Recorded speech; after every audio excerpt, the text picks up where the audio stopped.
And good morning, good afternoon, good evening, wherever you are in the world. Welcome to FPL, don't panic. Right, game week 21 is done and dusted. And an absolutely mental period of game week after, what is it, 4 game weeks in the last week and a half, it feels like. But yeah, just this insane period is done and we can have a little break now. I think we need a little break because I have been working my arse off for 4 weeks. Trying to get this team on track, trying to get the right players out there, doing everything to try and get decent rank rise. And fundamentally, 4 weeks ago I was in, let's just check this to make sure I'm roughly right. Yeah, 4 weeks ago I was in about 900,000. Well, I was actually just a little outside. Where was I? About 950 or something like that. I'm now in 927th place. I have been working my arse off for 4 weeks to go nowhere. It is just proving so hard to find consistency. I was actually seeing if I could find a graph of my season last year, because I do put the graphs up sometimes just to show the ebbs and the flows, etc. Because I do clearly remember I couldn't find it in the end, last year started off with the usual sort of, dip, and then the dip, then it went up, and it was just like, just little things, and this season one looks like a bloody Blackpool roller coaster, so it had the thing that you normally expect at the beginning, and then it's up, and it's I just can't find that consistency. Don't know why. Usually I can sort of get those averages ticking along on a nice consistent basis and slowly tweak, and then as I sort of get into that last 8 games, then look for the big rises to push up, but just struggling for consistency. Yeah, it is what it is, though. It could have been a lot worse. As I said, finished on 44 points. This is probably the better one to look at, actually. Let's get up the old live rank there, just because it hasn't been updated on the site yet. Let me bring this up on my end.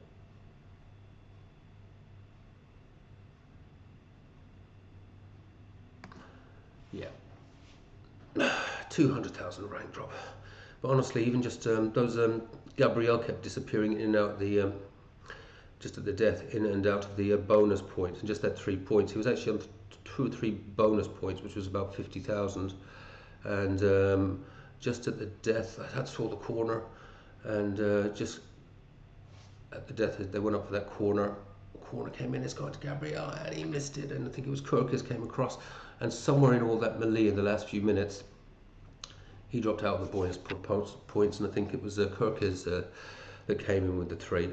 So yeah, he just ended up with a 6-pointer instead of, he was just on for 9 until he missed that chance, and Kirk has got across to stop him scoring. It is such a game of fine margins. It really, really is. I know I say that frequently, but it's just these swings at the moment because it's so tight. What do you do? Game week wash up for Bruno with the 3 points. That's okay. I wasn't expecting a clean sheet this week. So that was actually pretty solid 3 points for Bruggen. Tarkowski, so that's what he's there for. If he doesn't keep a clean sheet, are you going to get the 4 points? And frequently he will. And hopefully Everton can get back to keeping a few clean sheets, so we do see some of those 7s and 8s and 9s and 10s and 11s from Tarkowski. The fixtures are certainly there to do it. Matheus Nunes already worrying, so I brought him in obviously for Gavardio. Already wondering, is that an error? Is it that City defence does not look good? I mean, what has happened to City in the last 2 or 3 game weeks? They were chugging along nicely, and now they seem to be just doing their best to try and hand the title to Arsenal. Just spoken about Gabriel. Yeah, he had that one big chance. That was a big chance. He rolled down his head. Quarter come in. Oh, anyone you'd have wanted in that position with basically the last kick or head of the game as it was. Gabriel's the man you want there, and he completely misread the ball, completely misread it.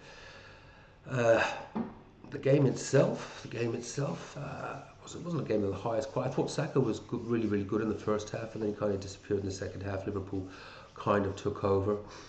and I don't think they have a shot on target in the second half. I certainly can't recall one. Chow, I mean, talk about hero to villain. Don't think his place is under threat. I don't think Newcastle have got the options at the moment. So hopefully he can bounce back. Cunha, going to have a little chat about future transfer plans there at the moment. But Cunha certainly had chances. I mean, he probably should have had a goal. Again, I thought Burnley defended like their lives depended on it, and then their lives do, I guess. But he had that one that the arms were up as a United supporter and as an FPL manager, and then Estev took it off the line. It was a bit of a shinner as well. It could have gone anywhere. It was an absolutely magnificent defensive clearance, I've got to say. Absolutely magnificent defensive clearance. But yeah, I was already arms in the air, thinking that was in.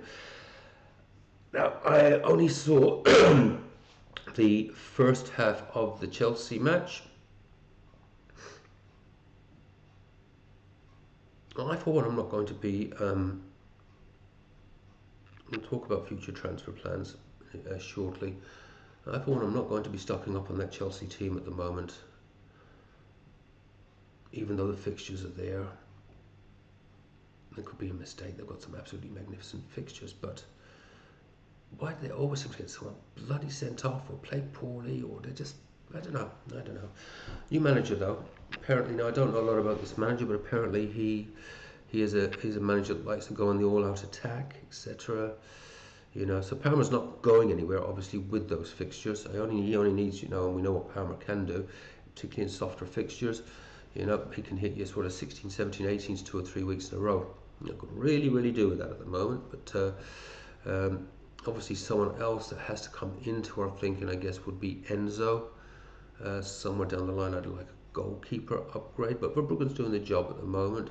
I was thinking about Sanchez, but are there clean sheets in Chelsea's future? You know, Cucurella. That guy just loses the head sometimes.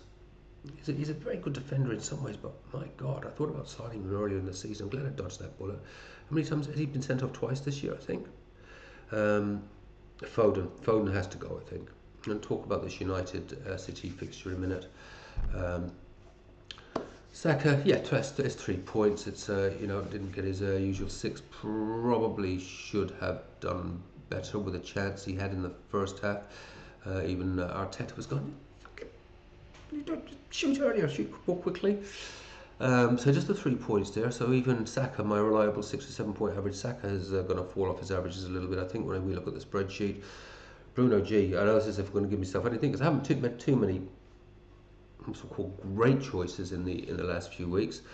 But so far my call on Bruno G is just going perfectly. When I brought him in for the last 2 game weeks, I said he might just get me 1 or 2 10-pointers. That's 2 10-pointers in a row, and I did point towards the home fixtures. So that's absolutely a call that just couldn't have gone better. And we'll look at the fixtures in a minute and the team for game week 22, because I was going to be moving out, but I don't think I'll move him out at the moment. Not for another couple of game weeks. Talk about that in a second. And Haaland finally gets a goal, but it's just a penalty. Did watch the replay back on that game just to really get a handle on the whole Haaland thing, and should have had another goal. She absolutely should have had the double. But I've been saying that for a few weeks now.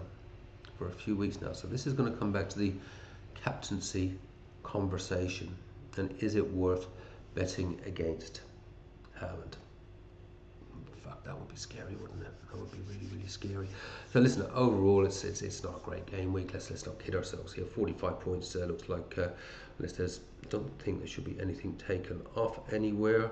Would have hoped maybe get one added for Gabriel, but I think he's too far outside it to get anything from that, and he didn't really come near the defensive contribution. So I think that's going to be pretty much it. 45 points, over a 200k rank rise. So yeah, over the last, if we take my sort of 5 game week blocks, I am, it feels like 2 steps forward and 1 step back, and that is because it's been 2 steps forward and 1 step back but I am in the 2 steps forward and 1 step back. At least I have moved from 1.2 to 927. What we need to do is make sure we have a really good game week 22.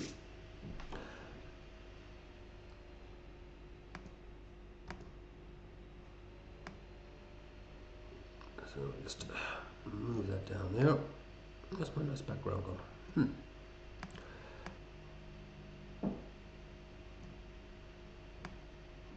Yeah, we'll do it like that.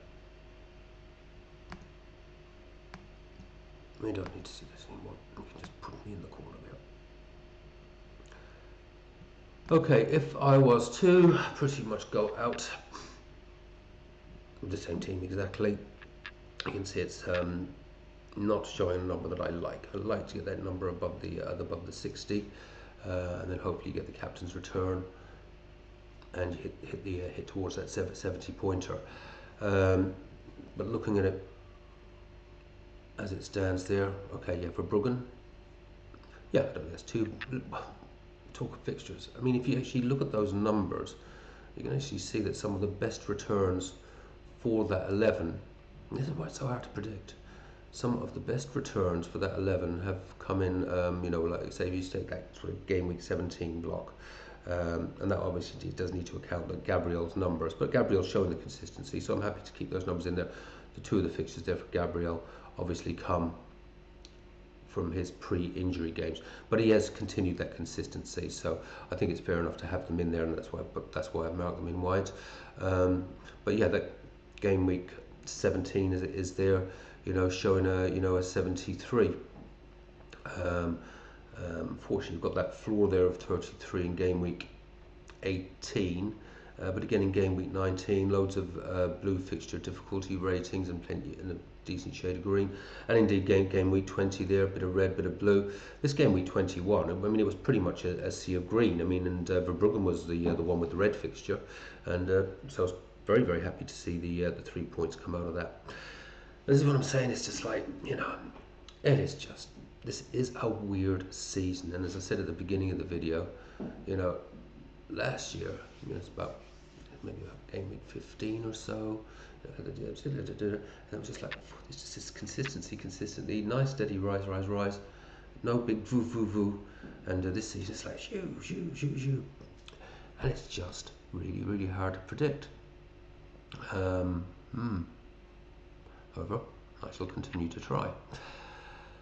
So, going back to the team, Tarkowski is in what I would absolutely consider a red fixture at the moment, Villa away. Showing a nice 5 average there, which is grand. So one of the potential things that I could obviously do is bring in Alderete, who is also showing a decent average for the Crystal Palace at home fixture. One of the things I have learned from Everton though over the years is never underestimate where they might pull out the surprise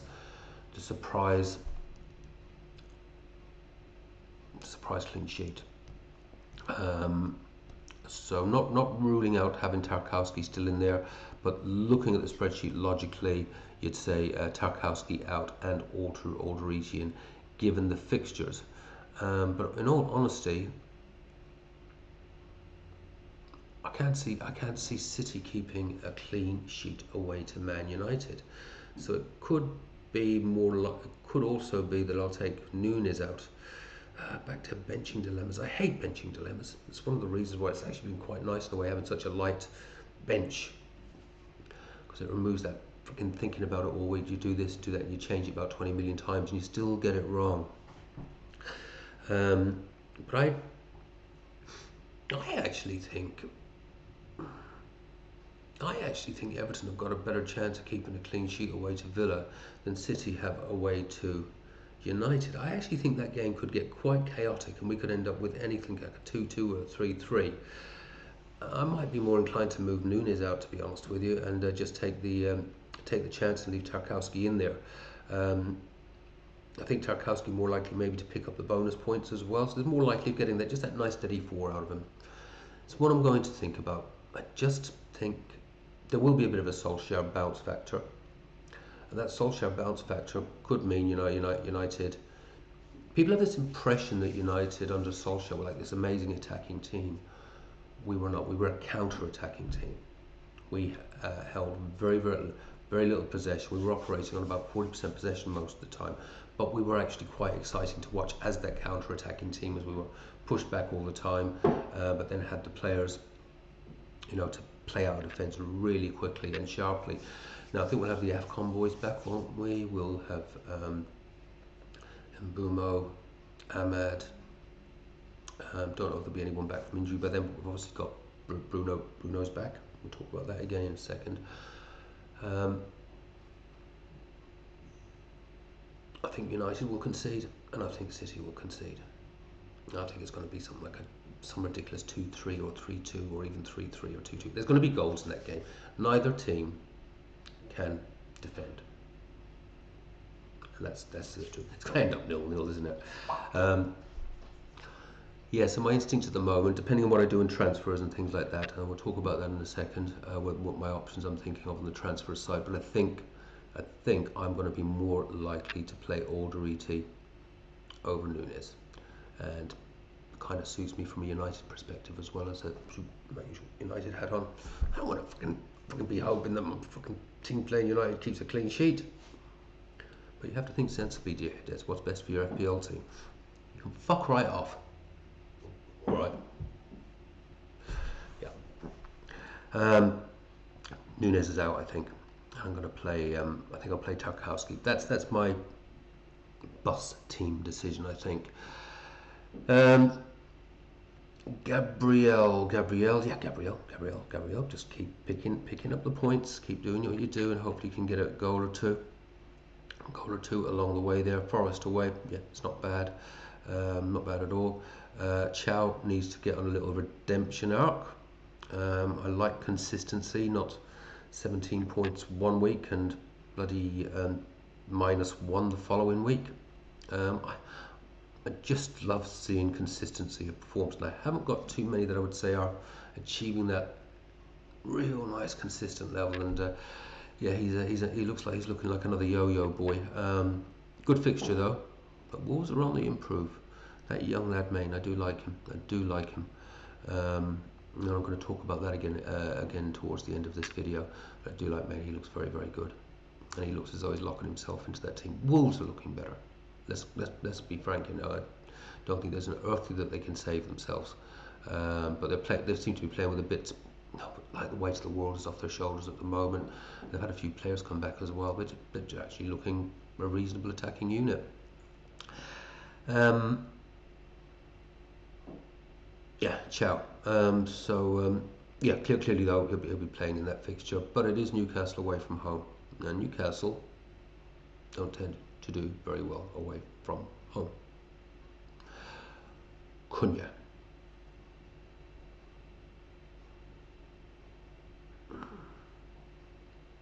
My original plan was that Cunha will be moving out for Declan Rice. That still might happen. I mean, my options this week, I've got three options. So I'm going to talk to the first option here. My first option, and it may still be my favourite option for this game week, would have been to move Cunha out for Declan Rice. And what that does, obviously, is removes two red fixtures: City at home, Arsenal away. I'd argue a case now that when I first did this entry in the spreadsheet some weeks back, City at home was a red fixture. I would argue that City at home is not a red fixture for an attacking player. I would say blue, even potentially green. United will score a goal or two in that game. So I'm not 100% sure moving Cunha out is the right thing, and he is getting shots off. He was very unlucky not to get a goal, and probably two against Burnley. He obviously got his a goal in the previous fixture after a little bit of a dry spell, but he's getting shots off. And again, having Bruno back, having Mbumo back, so I think Mbumo will be back by that time for that fixture. We will be an attacking threat again. And remember what United were like. Not great defensively all over the place, but United prior to AFCON were the second best attacking team in the league.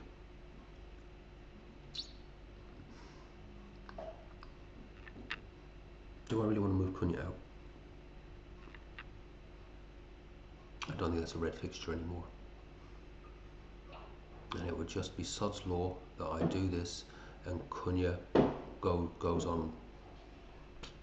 He's getting lots of shots off against that City defence. Playing the high line.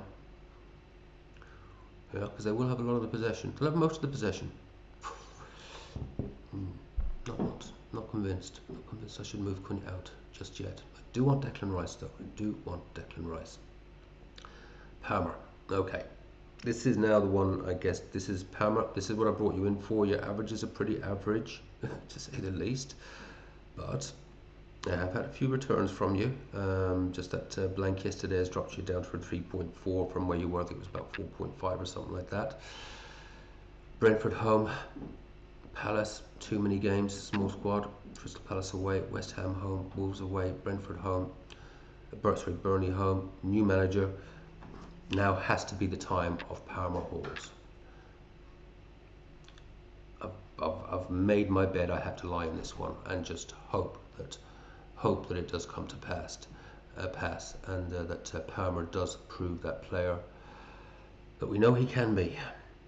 We haven't seen much of it. I'm not too sure we've seen too many flashes of it over the last few game weeks. Little bits here and there. Not seeing that arrogance, you know.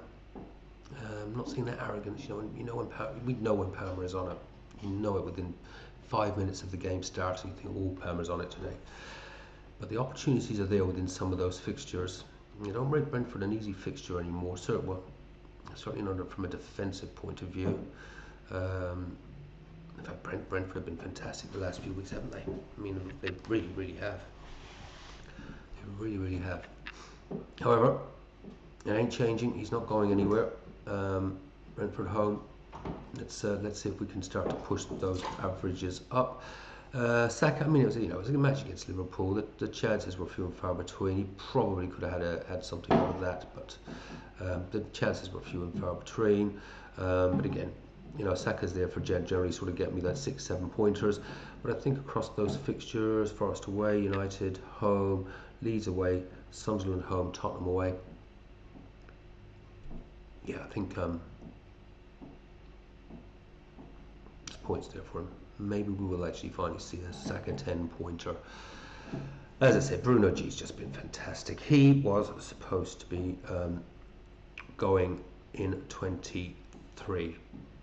Certainly by 24. May still happen as those fixtures turn. I mean, my prediction was when I brought him in 420, and I was looking for the Rice replacement. Now, okay, on that, something that has actually worked out. I think he's just about matched Rice for the 2 games I've had him, because initially I was kicking myself when I brought him in for Rice with the view to bring Rice back, and there's other injuries and things and fires to put out. Did I do that? But fundamentally, it has actually worked out. He has got his 21 points, and yeah, Rice has got 20 points. I finally win one. It did get the swing on it. I did get the swing in it. A bit of luck there, to be fair as well. I'm finally get a little bit of luck. Obviously with that penalty, because I think Gordon had left the pitch, and who else would have been? Voltamide probably. That they had both were gone, and that Bruno G was there to pop in the penalty. So the other plan I had obviously was, if I've gone through the original plan, as I say, you've got to remain fluid in your plans, and something always changes, was Cunha was going to go up for Rice this week, and then I was going to roll one, unless I needed a tweak or an injury, and then Bruno G was going to leave for Bruno Fernandes in 24.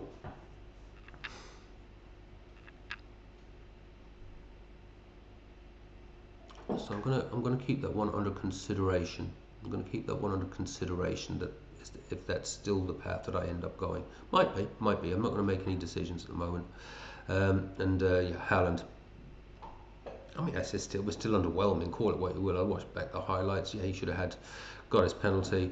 Probably should have had another goal. But you could say that about any number of players across this week that had better opportunities. But Cunha could have had 2 goals. I'm sure there were other opportunities for your Wizards and your Thiagos and your any number of players. You know, he's not doing anything special at the moment. Certainly for the money and having all of his perma captaining him. So yeah, that's where it's at. Still got my extremely light bench, but with the Alderete there, and we don't know what's going to be happening with John in the future. But the general plan was that John was supposed to come in this week for the West Ham fixture. And then it was pretty much going to be over to Verbruggen. So the way Verbruggen's going, he'll have save points, and as I say, if you look on his history for the last 5, you just never know whether that clean sheet there isn't some bonus where you might just pull that 10 or 11 out of the bag. So I think the fixtures are there to give him a fair crack at that. Bournemouth home, Fulham away, Everton home, Crystal Palace home. So happy for that just to roll. Absolutely nothing to look at there. And then maybe somewhere further down the line, I might look at a keeper upgrade. But the big one for me now is this.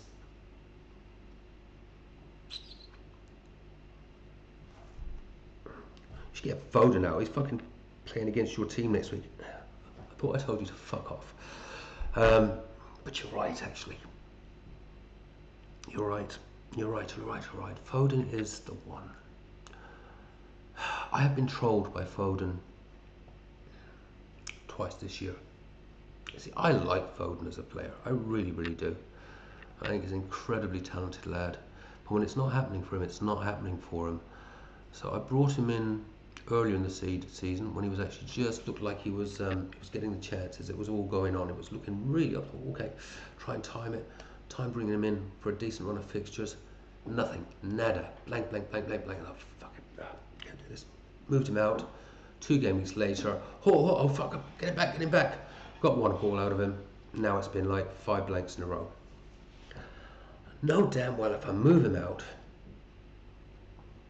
Man United away, Wolves at home, Tottenham away.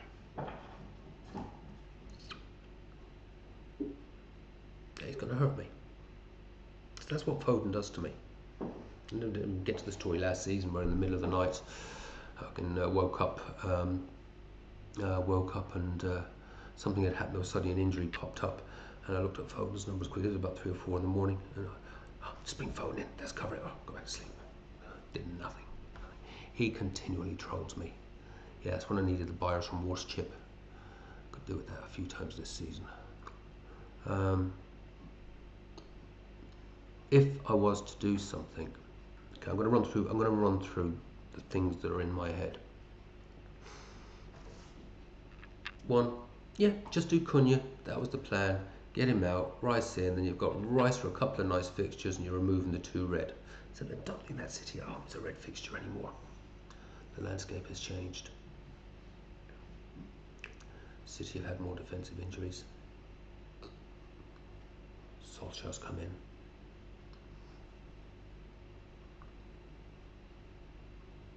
That's option 1. Cunha out, Rice in. Just go with the plan. Just roll. I'm not sure if I'll have enough money now. There might need to be a tweak in 23, a little defensive tweak. Maybe that is Nunes. So some very good options there. Collins. I like Collins. I keep saying it week after week and I never bring him in. Collins is just fantastic. And then Bruno. Bruno in. A couple of games under his belt.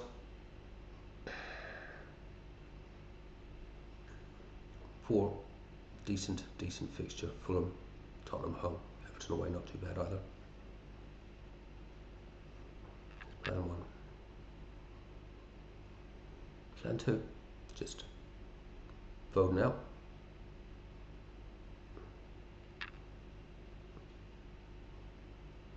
Bruno in. He's out on the pitch for an hour. Already got his assist. Got his assist. Should have had another assist as well. Again, he was looking good. We all know the relationship between Solskjaer and Bruno. Bruno ain't going to be playing back. I don't think Bruno's going to be playing back in that 8 role. He'll be up further. We'll be moving into. I would imagine we'll be going into that 4-4-2, probably sitting deep on the break, and Bruno pulling the strings with those really nice balls through to Mbumo, to Cunha, or Sesko. Sesko to Sesko. Because it really was the return of the strikers this week, wasn't it? Even bloody Sesko got 2. Yeah, Thiago, Sesko, Dominic Calvert-Lewin, even Haaland got back on the score sheet. I still think 4-5-1, 5-4-1 is the way to go. It's just getting the right 4 and 5 and the right 5 and 4, isn't it? But whether it is or not, I have set my path now. We're going down it. I just want to get rid of Foden. It's just driving me insane now. But he will end up trolling me. He'll end up trolling me. And banging a goal or 2 in. Option 3. Just do it all and get it done. I move Cunha out. I move Foden out. And I bring in Rice and Bruno. We pop Alderete in for Nunes or Tarkowski. Fixtures generally look pretty decent, because I actually do think City is a freaking decent fixture now, from an attacking perspective. I just get it done. That's it, and that's my team. Got nothing to do. Then it is literally then I can actually end up. I think on that deal, I think I end up with about 1.1 million in the bank.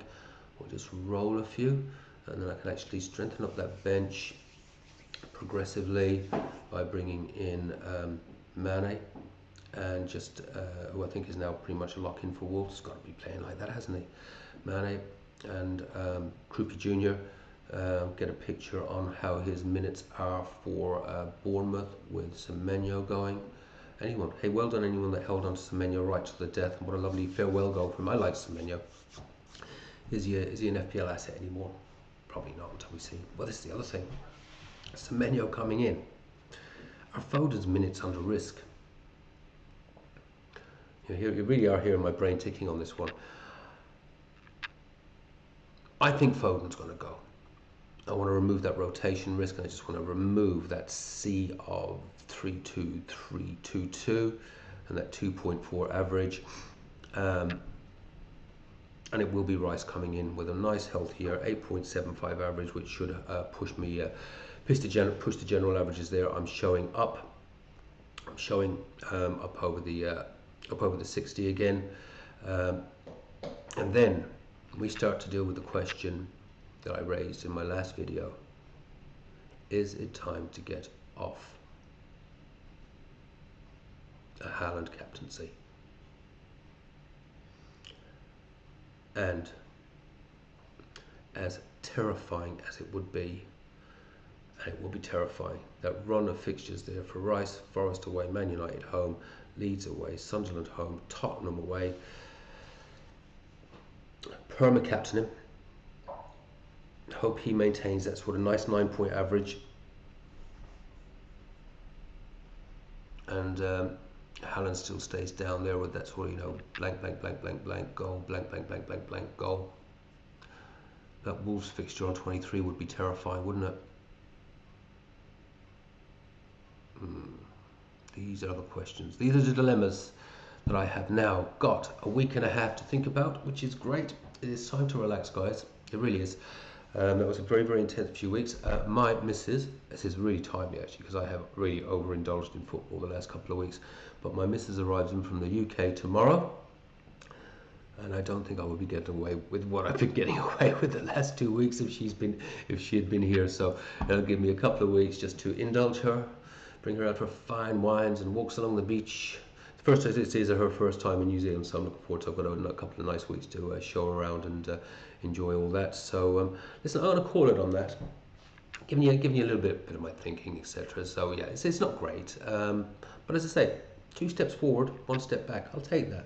Let's see if we can turn the next couple of game weeks into 2 more steps forward. And it's the general trend is in the right direction, because it is honestly so bloody tight. If Gabriel's goal had gone in, I probably would have been just at the end there. Probably would have been a grey arrow. It's just such fine margins. It is absolutely ludicrous. So on that note, I hope you've had a better game week than me. It wouldn't be hard. There's going to be a wide variety of scores there. I'll not do the Bishop Brennan Cup until after we have had the Carabao Cup and the FA Cup matches out of the way. Because I'll do sort of a game week lock-in team then, and what any decisions I did make around transfers. Also, what's got to be thought about there as well: double game weeks. Depending on what comes out of those matches, the Carabao Cup matches in particular, but absolutely Carabao Cup matches completely. Whatever comes out of that is probably going to influence some of our decisions even. Now, I don't have this in any way 100% right. The FA is going to do what the FA does in terms of scheduling. But if Arsenal do come through, the possibility is that we could have a double in 26. Not too quite sure how it works out with the others. I think they've got Brentford that week. There's one other game will get moved. It looked like, I just remember sort of roughly working out, looked like potentially quite a nice double. Looked potentially like quite a nice double. But we don't know this for sure. It's unpredictable at the moment, isn't it? I mean, how many players are Arsenal going to rest for that game? Their priority clearly is Premier League, and rightly so. So, sorry, back to the topic. Yeah, let's have a little break. We've all been working very hard the last few weeks, right through this stupidly busy period. I'm going to take my missus out and show her New Zealand, and then I'll be back after all of the Carabao Cup, FA Cup matches with a team locking video and the much sought after Bishop Brennan Cup. And I'm pretty sure there's going to be an absolutely mental variety of scores in there at the moment, but I do think there's 1 or 2 very good ones as well. Take care, have fun, play your own game, don't panic, enjoy the FPL break. See you soon, bye bye.